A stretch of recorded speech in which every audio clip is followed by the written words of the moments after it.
Avant de commencer cette vidéo, j'aimerais juste m'excuser par rapport aux problèmes techniques que j'ai eu ces derniers jours. Ça fait une semaine que j'ai tout changé et j'ai vraiment changé de matériel de A à Z et il y a plein de problèmes qui arrivent et cette vidéo inclus. Là ça va, mais vous allez voir la vidéo que je vais dérouler après avec les news, ça va pas. Donc je vous conseille de l'écouter, le son devrait être ok. Mais il s'est passé des trucs par rapport à l'HDR, mon logiciel et tout, j'ai pas eu le temps de retourner, de tout changer. J'apprends encore, mais il faut sortir des vidéos donc forcément. Mais normalement, dès lundi, j'aurai tout ce qu'il faut et je vais passer le week-end à bidouiller pour que tout soit parfait ou en tout cas le plus proche possible pour pas vous détruire vos oreilles, pour pas vous détruire vos yeux. Donc encore une fois, merci et désolé, j'essaie de faire mon mieux possible pour rendre les choses bien assez rapidement. Mais normalement, dès que ça sera fait, je vais pouvoir vous proposer beaucoup plus de choses, bien plus intéressantes, plus longues et je trouve plus travaillées avec plus d'arguments. Encore une fois, désolé. Salut à tous, ici Reg, bienvenue dans les actualités cinéma, séries et un petit peu jeux vidéo. Il s'est passé beaucoup de choses ces 3 derniers jours avec quand même quelques grosses annonces. Donc, je vais donner mon avis sur l'actualité. C'est pas juste un listing que je fais là et je compte sur vous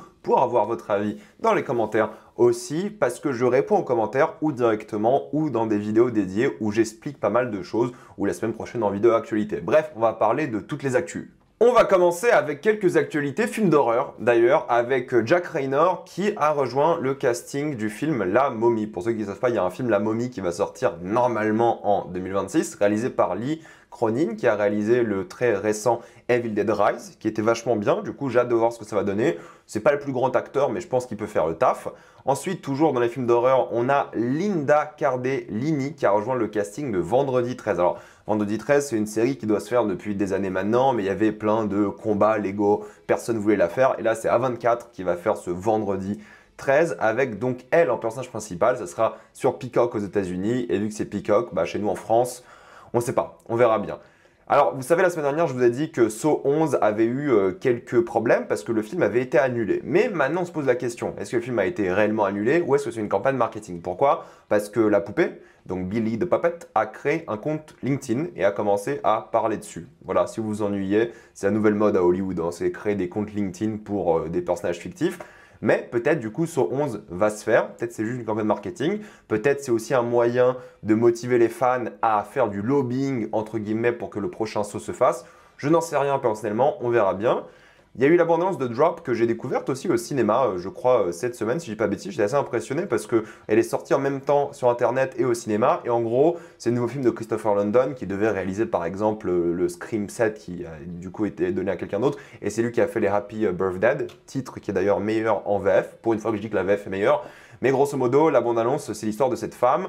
Et c'est un mélange d'un whodunit. Donc elle doit trouver qui est dans sa maison. Parce qu'en fait, elle est à un date et quelqu'un dans sa maison en train de menacer sa famille avec la babysitter, l'enfant. Et elle, vu que c'est en airdrop, doit trouver qui dans la salle du date est le criminel. Et en même temps, le criminel lui demande de tuer son date. Et c'est ça qui va être intéressant. Pourquoi pas? Ça peut être cool. Je pense que je vais le voir en salle. Il sort bientôt.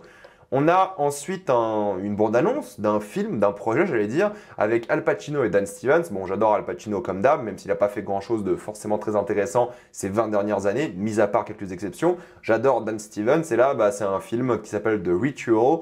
Non, pas comme le film qui est sorti sur Netflix il y a quelques années, qui était vachement bien, mais c'est un film voilà, d'exorcisme, d'église. Bon, vous avez un peu compris le délire, la bande-annonce a été diffusée, ça m'intéresse pas vraiment, ça a l'air assez basique. Juste pour les acteurs, peut-être je regarderai, mais en termes de film, ça n'a pas l'air vraiment intéressant.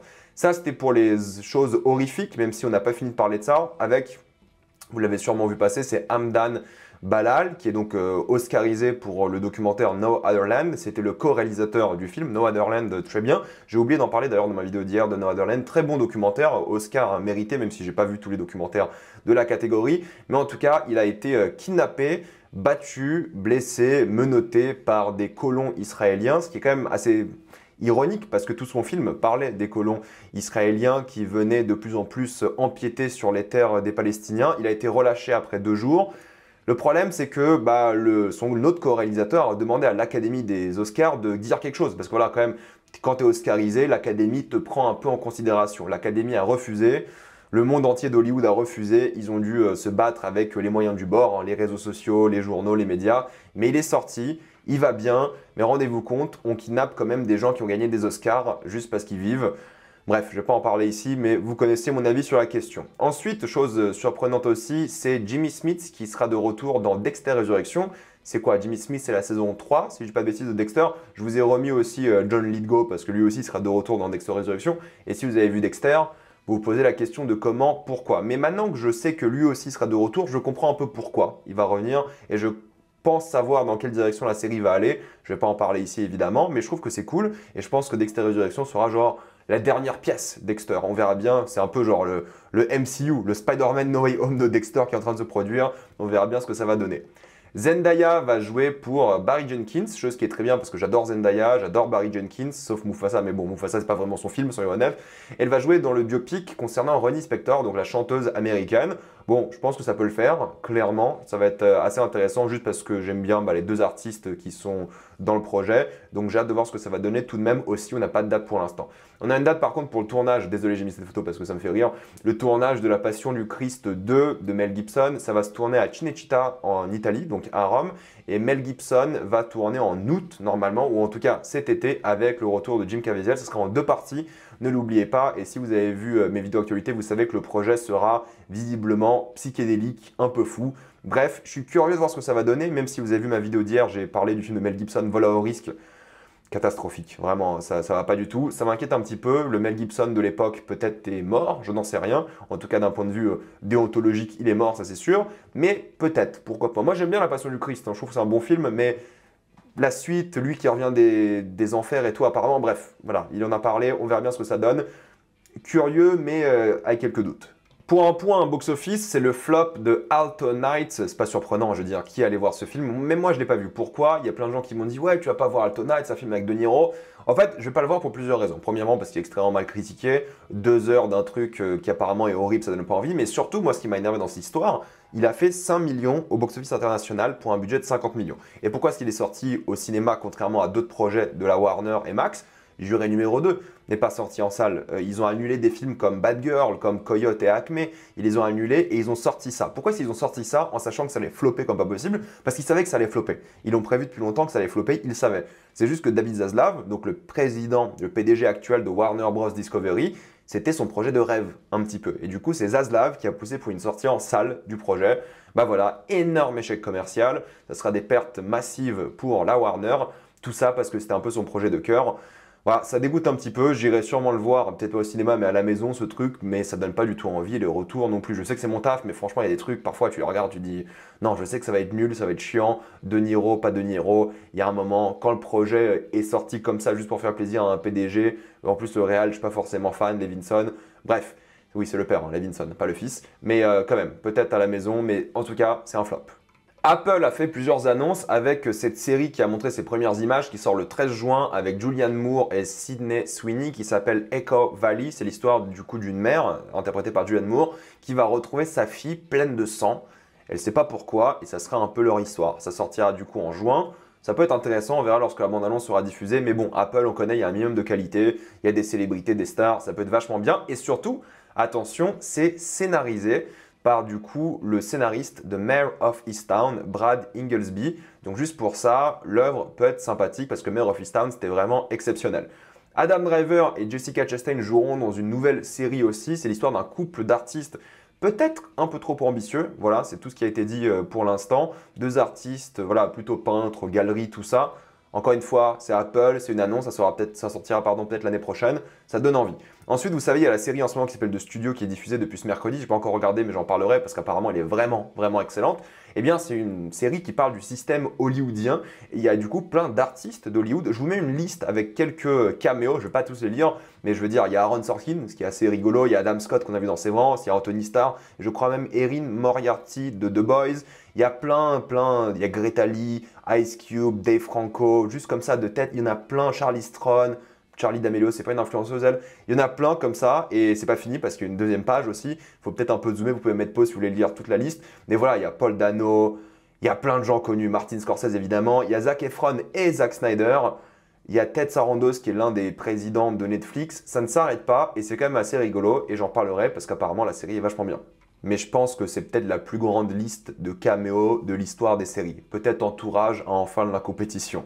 Netflix a annoncé une série live-action Scooby-Doo. Alors non, les acteurs ne seront pas de retour, mais j'ai pris cette photo-là parce que c'est la seule œuvre live-action Scooby-Doo qu'on a réellement. Mais oui, la première série de l'histoire en live-action de Scooby-Doo existera chez Netflix. Ils ont montré une image du script, on voit rien dessus évidemment, mais voilà, ça va se faire sûrement pour l'année prochaine. Je pense qu'ils vont pas tarder à révéler le casting ou alors commencer en tout cas à en parler de plus en plus. Mais je pense que ce sera un grand succès parce que Scooby-Doo connu à l'international et une série live, ils l'ont jamais fait. Là, ils vont le faire pour la première fois. Je pense que ça peut être intéressant. À voir ce que ça va donner.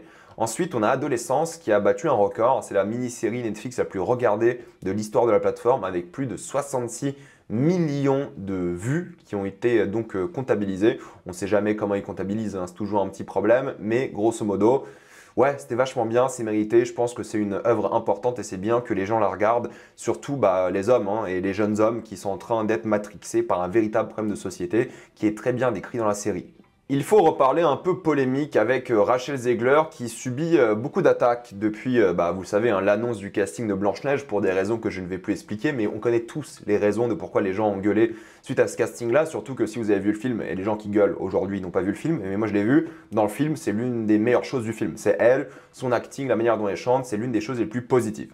Bref. En tout cas, le tournage de Blanche-Neige et les 3 dernières années, parce que le tournage a eu lieu du coup en 2022, a posé plein de problèmes. Premièrement, anecdote, elle était du coup à l'affiche de West Side Story de Spielberg. Elle était d'ailleurs la tête d'affiche, c'était elle le personnage principal. Elle n'était même pas invitée aux Oscars lors de la diffusion des nombreuses récompenses en 2023, du coup 2022, je ne sais même plus. Elle a gueulé, elle a dit comment ça se fait que moi, qui suis le rôle principal d'un film nommé dans la catégorie meilleur film, plus nommé à 7 Oscars au total, je ne suis pas invité. Elle a raison de gueuler. En tout cas, le tournage de Blanche-Neige, c'était en été 2022, elle avait 20 ans à l'époque, et elle était déjà très engagée politiquement. Au point où elle avait tweeté ça. Voilà, je me décale un petit peu. Elle avait tweeté ce truc-là, And always remember Free Palestine. Tellement qu'il y a des producteurs de chez Disney qui sont allés physiquement chez elle. Ils ont fait LA, New York pour physiquement lui dire de supprimer ce tweet. Elle a dit non. Et elle a ensuite ajouté fuck Donald Trump. Donc moi, je respecte. Forcément, c'est bien d'avoir des jeunes qui se battent pour des causes justes. Mais moi, c'est l'hypocrisie de Disney qui m'énerve, à quel point Disney l'attaque. Parce qu'en fait, vous allez très vite comprendre, ils ont dit qu'ils devaient protéger Gal Gadot. Et en vrai, c'est normal. S'il subit de l'antisémitisme, s'il subit des menaces de mort, c'est normal de la protéger. Je suis vraiment pas d'accord avec ce qu'elle dit sur le génocide, sur la Palestine et tout. Mais il faut évidemment protéger les gens. Ouais, ne soyons pas fous. Mais ce qui m'énerve, c'est qu'ils n'ont pas protégé plein de gens, en fait. Rachel Zegler, Disney, ils n'ont pas protégé tellement que là, ils s'attaquent à elle et ils sont en train de faire penser au monde entier que le flop de Blanche-Neige, c'est sa faute. Encore une fois, c'est pas sa faute. Elle est géniale dedans, vraiment. Elle a rien fait de mal. Elle est géniale dedans. Elle est positive, elle est top, et même son aura, on va dire, en dehors, et je trouve qu'elle est charismatique, elle est vraiment bien. Je trouve que ça a l'air d'être une bonne personne qui est positive dans tout ce qu'elle fait. Gal Gadot, elle pue la merde et elle est pro-génocide. En termes d'actrice, elle pue la merde dans Blanche-Neige et elle est pro-génocide. Donc tu as un moment, pourquoi est-ce que ça serait la faute de Rachel Zegler et pas de Gal Gadot si on doit accuser quelqu'un? Non, la vraie faute, c'est la faute de Disney. Soyons d'accord, c'est la faute de Disney, avec leur live à la con, avec des choix polémiques à chaque fois. C'est la faute de Disney, j'en ai parlé beaucoup dans ma vidéo sur Blanche-Neige critique. Mais pourquoi est-ce que Disney protège Gal Gadot et ne protège pas Rachel Zegler? Ne protège pas Halle Bailey? Halle Bailey, qu'est-ce qu'elle a subi dans la gueule lors du film La Petite Sirène? Non mais sérieusement, pourquoi elle n'a pas été protégée par Disney? Pourquoi est-ce que Amanda Stenberg n'a pas été protégée lors d'Acolyte? Pourquoi? Non mais c'est la question que je pose. Pourquoi est-ce que Kelly Marie Tran n'a pas été protégée lors de Star Wars 8? Il y avait du racisme, il y avait de la misogynie, et Disney s'en foutait à l'époque. Et les gens étaient en train de se poser les questions, mais est-ce que du coup, il y avait des embrouilles avec Rachel Zegler et Gal Gadot à ce moment-là? En réalité, lors du tournage, il n'y avait pas trop d'embrouilles pour la simple et bonne raison que, en vrai, c'était avant Octobre 7 et ils en parlaient pas beaucoup. Mais qu'est-ce qui s'est passé? C'est que Melissa Barrera, qui a donc été voilà, elle aussi victime, on va dire, de son soutien à la Palestine, a remarqué que les gens qui la descendaient, elle, donc surtout cette personne-là, c'est aussi la même personne qui descend Rachel Zegler en ce moment. Voilà, bizarre, bizarre, bizarre, bizarre. Hein? Qu'est-ce que vous voulez dire à ça? Je trouve ça un petit peu étrange. C'est un peu pénible quand même, voilà, c'est Hollywood, hein, vu que tu n'es pas une personne forcément blanche et que tu soutiens une cause importante, bah on te fait tout tomber dessus, malheureusement. Et encore une fois, le flop de Blanche-Neige n'est pas la faute de Rachel Zegler. Et je ne comprends pas pourquoi Disney l'accuse. Il cherche un scapegoat, j'ai oublié le terme en français, et c'est dommage, c'est pénible et c'est injuste, honnêtement, parce que c'est pas son flop, C'était pas le flop de Melissa Barrera, le fait de soutenir la Palestine, ils l'ont viré de Scream pour vous dire. Bref, un sacré délire. Hollywood, qu'est-ce que vous voulez? Bah après, je vais avoir votre avis sur la question, ça m'intéresse, mais je trouve que Disney est vraiment très hypocrite sur plein de sujets et la manière dont ils protègent certains acteurs et pas d'autres, surtout certains, les personnes surtout minoritaires, c'est bizarre qu'ils les protègent pas alors que c'est censé être l'entreprise woke, n'est-ce pas? Enfin bref, ils l'ont jamais été, hein, c'est juste du marketing, du blabla, des conneries. Mais si on parle des news Disney, bah parfois Disney ils font de bonnes choses. La bande-annonce de Andor saison 2 a été diffusée, la bande-annonce finale. Je parlerai de Andor semaine par semaine parce que j'ai trop hâte de voir la série. Et ouais, c'est génial. Enfin, en termes d'esthétique, en termes de scénario, en termes de tout, ça a l'air génial. Andor, j'ai rien à dire là-dessus. Ça a l'air super. On en parlera parce que chaque plan de la bande-annonce, chaque moment, chaque instant, je pense qu'on va se régaler du coup le 22 avril. Une annonce concernant quand même Dewey de Malcolm. Vous savez, il y a quelques épisodes spéciaux d'un revival de Malcolm qui va avoir lieu cette année normalement, qui va sortir à l'automne normalement. Mais du coup, l'acteur qui interprétait Dewey à l'époque, Eric Per Sullivan, ne reviendra pas pour la simple et bonne raison qu'il a arrêté d'être un acteur. Il a fait le rôle de Dewey de 7 à 14 ans et ça ne l'intéressait pas d'être acteur. Du coup, il a changé, il a fait autre chose de sa vie maintenant et il a été remplacé par Caleb Ellsworth Clark qui du coup jouera un Dewey plus âgé. Bon, moi, Malcolm, j'ai jamais vu de A à Z, j'ai vu beaucoup d'épisodes. Moi, je m'en fiche un petit peu, honnêtement, mais pour les fans du coup de Malcolm, sachez que l'acteur de base ne reviendra pas, mais quand même, le personnage sera présent et, parce qu'il a été recasté, mais tous les autres acteurs reviendront par contre. La bande-annonce de Destination Finale Bloodlines a été diffusée et honnêtement, je suis fan. Il y a tout ce passage dans la bande-annonce par rapport à ce bout de verre qui tombe dans les glaçons et tout que je trouve génial parce que tu sais que ça va pas se finir comme ça. C'est pas juste un bout de glaçon dans un verre. Tu connais Destination Finale, ça va être un truc complètement alambiqué et c'est le cas dans la bande-annonce. Et honnêtement, j'adore ce passage-là. C'est ce que j'aime par rapport à la saga. Tous les passages, un peu de vision, les effets spéciaux et le reste de l'intrigue, ça a l'air un peu moins bien. On verra bien, je vais essayer de me remater la saga et peut-être en faire une vidéo un peu rigolote avant la sortie du film ou même après. Mais en tout cas, ça m'a donné un petit peu envie, ce genre de passage-là, le reste un peu moins. Et je suis content de voir du coup Tony Todd. C'est son dernier rôle au cinéma qui le repose en paix, il nous a quitté l'année dernière. Bah voilà, ça serait bien de le revoir une dernière fois et le film en vrai m'intéresse. Je pense que ça peut être vraiment cool. Indiana Jones, le jeu vidéo, sortira sur PlayStation 5 le 17 avril. Et moi, je vous l'ai dit, c'est trop bien. Moi, je pense que les exclusivités ne devraient pas exister. Je pense que tous les jeux devraient être sur toutes les consoles, sans exception, PC, Switch, peu importe. Si c'est possible de les mettre dessus en termes de puissance et tout, bien sûr, je pense que tous les jeux devraient être partout.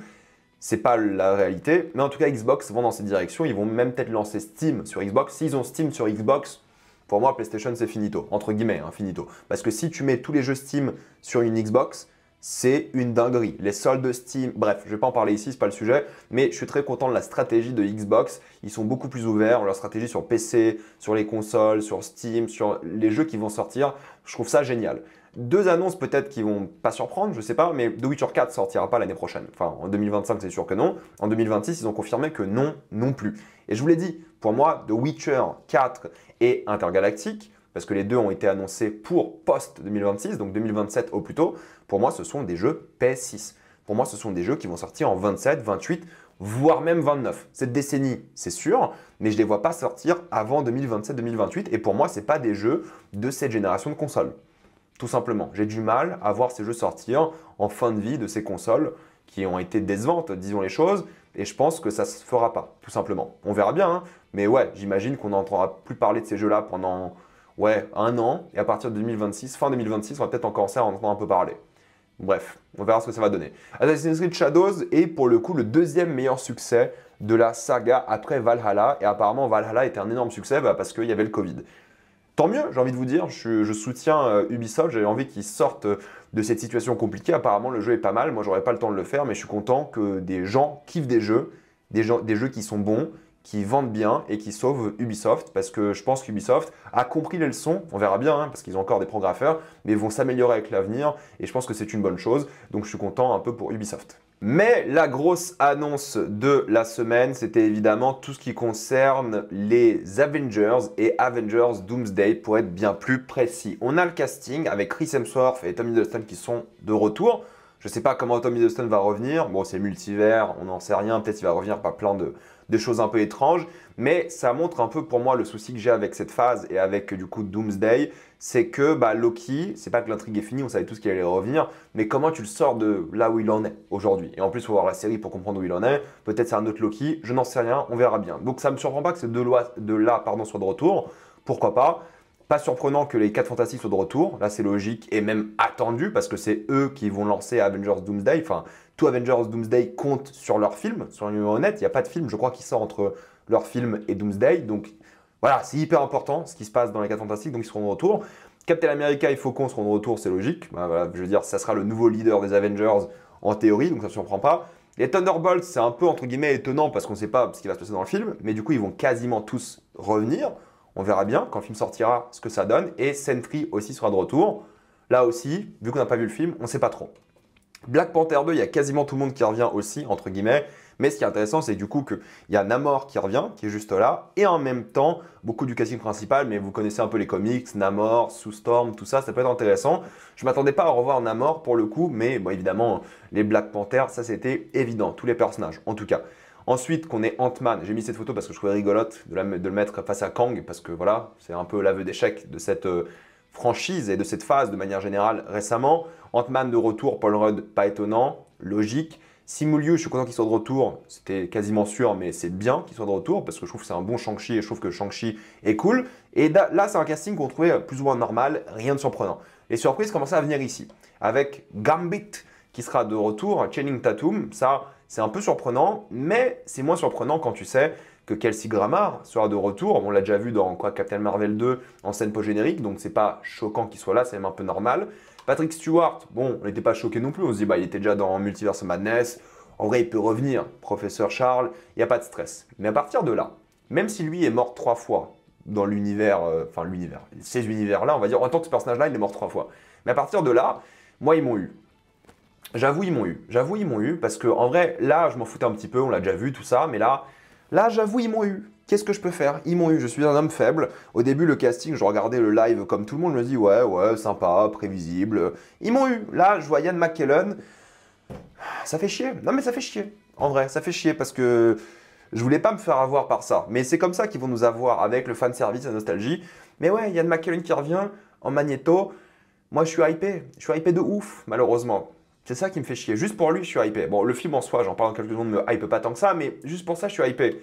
Alan Cumming, de retour. Rebecca Romijn, de retour. James Marston, de retour. Il aura enfin le droit à être un bon cyclope. Peut-être, on verra bien. Donc ouais, en vrai, les X-Men de retour par nostalgie, je suis content. Mais est-ce que ça vaut vraiment toute la hype? On verra bien. En tout cas, ils ont fini l'annonce avec Robert. Et c'est ça qui est intéressant, c'est que Danny Junior, s'il n'avait pas annoncé comme Doctor Doom, finir l'annonce avec lui ici, ça aurait été cool. Après, les gens auraient dit, ouais, c'est peut-être Iron Man qui revient et tout. Bref, je comprends pourquoi ils l'ont pas fait comme ça. Mais finir avec Robert, c'était un peu prévisible. Le tournage commence du coup là en avril. Et oui, ça sera 1 an pour sortir le film. Le film sort en mai. Les équipes de post-prod, je pense qu'ils vont en baver. De toute façon, on connaît, hein, les Russo, ils vont nous mettre plein d'IA génératifs partout. Ils sont des fans de ce genre de trucs. Et ça va être chaud. En vrai, ils vont taper 3-4 mois de tournage. Et ensuite, des reshoots. Et ensuite, les équipes d'effets spéciaux. Franchement, bon courage à elles. Pour 1 an, là, elles vont galérer. Hein. Si le film a de la gueule, c'est un miracle. Et un grand merci aux équipes d'effets spéciaux. C'est pas le casting définitif. Il y aura d'autres annonces. Mais il y a plein de gens qui manquent. Voici la liste, d'après moi, des gens qui manquent, qui seront dans le film. Et je parle bien du film Doomsday, pas Secret Wars, Doomsday. On sait déjà que Chris Evans et Ellie Atwell seront de retour, ça a déjà été annoncé. Pas par Marvel, mais on le sait. Mark Ruffalo n'a pas été officiellement annoncé, mais je pense qu'il y sera sans problème. Chris Pratt, il y sera, ou alors il reviendra vraiment à la fin de l'œuvre. Benedict Cumberbatch est déjà annoncé, donc pour moi, il y sera, et c'est annoncé, donc il y sera. Jeremy Renner et Alice Stenfeld, pour moi, seront là, les deux, sans problème. Iman Vellani en Miss Marvel, elle sera aussi là, d'après moi. Tom Holland, c'est une évidence. Ils vont pas faire un film Avengers sans Spider-Man. C'est une évidence qu'il sera là. Et encore une fois, ils n'ont pas annoncé tout le casting. Evangeline Lilly, je pense que sera là aussi. Je veux dire, s'il y a Ant-Man, il y aura aussi la guêpe. Brie Larson, elle sera là. Pour moi, c'est une évidence. Même si son film a floppé, elle sera là. Parce que c'est comme ça que Marvel y décide. C'est en fonction des flops des films, pas des personnages et de la logique scénaristique. Mais elle sera là. Don Cheadle, il sera là. Évident. Samuel L. Jackson, pareil, c'est une évidence. Et je pense que Elizabeth Olsen sera aussi là. Je ne sais pas dans quelle capacité, mais je pense qu'elle sera là. Ou alors peut-être dans Secret Wars, mais je pense qu'elle sera dans Doomsday. Après, je vais me tromper, sûrement. C'est des théories, mais c'est un peu mes attentes. Par contre, je pense qu'il y a plein de gens qui ne seront pas là. Je ne pense pas qu'il y aura Oscar Isaac en Moon Knight. Tous les gens de séries télé, ou la majorité, je pense pas qu'ils seront là. Je pense pas non plus qu'il y aura Charlie Cox. Je sais pas, on verra comment se finira Daredevil Born Again, et il y aura sûrement le temps d'avoir une autre saison de Daredevil avant la sortie de Doomsday, à vérifier pour le coup, en fonction du tournage et tout. Mais je pense pas que ces deux seront là.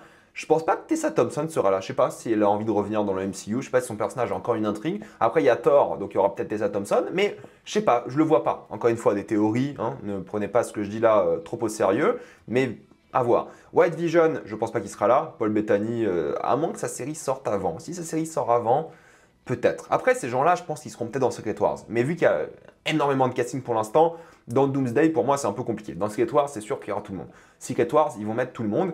Ils vont mettre Tatiana Maslany, qui ne sera pas dans Doomsday, mais je pense qu'elle sera dans Secret Wars. Ou alors, elle aura une scène de merde. Je pense, pour le coup, que les Éternels seront présents. Vraiment, je pense que les Éternels seront présents dans Secret Wars, par contre. Voilà. Non, parce que dans Doomsday, vu le flop des Éternels, vu que les gens s'en fichent un petit peu, je pense pas qu'ils seront là. Mais en vrai, dans Secret Wars, j'ai envie d'y croire un petit peu, parce que moi, j'aime bien les Éternels. En plus, je fais partie des gens qui ont bien aimé ce film. Il y aura, je pense, Famke Janssen, je ne sais pas si j'ai bien prononcé, je pense qu'elle sera là, dans Secret Wars aussi, pas dans Doomsday malheureusement. Deadpool et Wolverine, je ne les vois pas dans Doomsday. Je pense que Deadpool et Wolverine et les autres X-Men et autres, ils vont les garder pour faire des rencontres, tu sais, un peu de nostalgie, des moments de aura, de hype dans les films d'après, surtout dans Secret Wars, parce que, ouais, Avengers, Doomsday, c'est quoi, 2h30, 2h45, je pense qu'ils vont garder quelques grosses surprises pour ces films-là. Genre les Spider-Man, ils ne seront pas dans Doomsday d'après moi. Pour moi, c'est un délire de Secret Wars, mais ils seront dans Secret Wars. Pour moi, c'est une évidence. Mon avis quand même sur Doomsday, bah écoutez, ça m'inquiète un petit peu dans le sens où je pense que Doomsday, déjà, il y a trop d'acteurs, il y a trop de choses, trop d'intrigues, trop de personnages qui ne se connaissent pas. Vous voyez, Infinity War, c'était le 3e film des Avengers. Là, les personnages qu'on a, ils se connaissent quasiment pas. Du coup, ils vont devoir se rencontrer et on va devoir mettre plein d'intrigues en 2h30, déjà avec le casting officiel annoncé.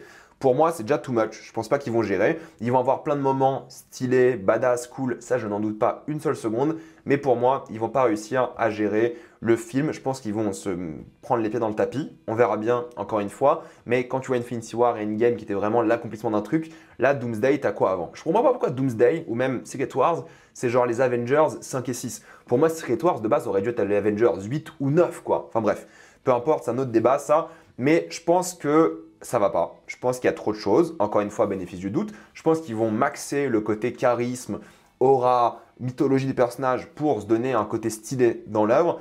Je pense qu'il n'y aura pas assez de build-up dans cette phase. Je pense que cette phase est un ratage complet. On verra comment ils vont, on va dire, raccrocher les meubles, hein, mais ils vont jouer la case de la nostalgie et ça va marcher. Tu vois, moi j'ai vu Ian McKellen.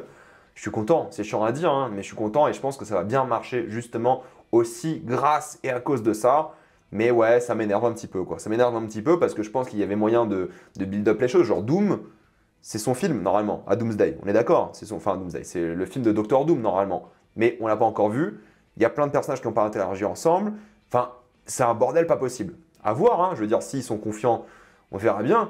Mais moi, ça me fait vraiment peur et j'ai du mal à voir comment ce film peut être un succès en termes de qualité. Il n'y a pas 3 phases avant, quoi. C'est ça le souci. Là, il y a quasiment rien, au final. Je sais pas, on verra bien les premières bandes annonces, ce qui va se passer. Mais si le film dure pas 3h40, j'ai du mal à voir comment ils vont tout mettre dedans. Et Secret Wars, pourquoi pas? Secret Wars, s'ils build up tout pour Secret Wars ici et ils balancent Secret Wars après, Secret Wars ça peut être bien. Et je pense que ça va faire monter la sauce de manière satisfaisante. Mais là, Doomsday, ça va d'après moi être compliqué. Dites-moi ce que vous en pensez. Voilà, je vais m'arrêter là. Mettez-moi dans les commentaires ce que vous pensez de toutes ces actualités. Êtes-vous d'accord, pas d'accord? J'ai envie d'avoir votre avis.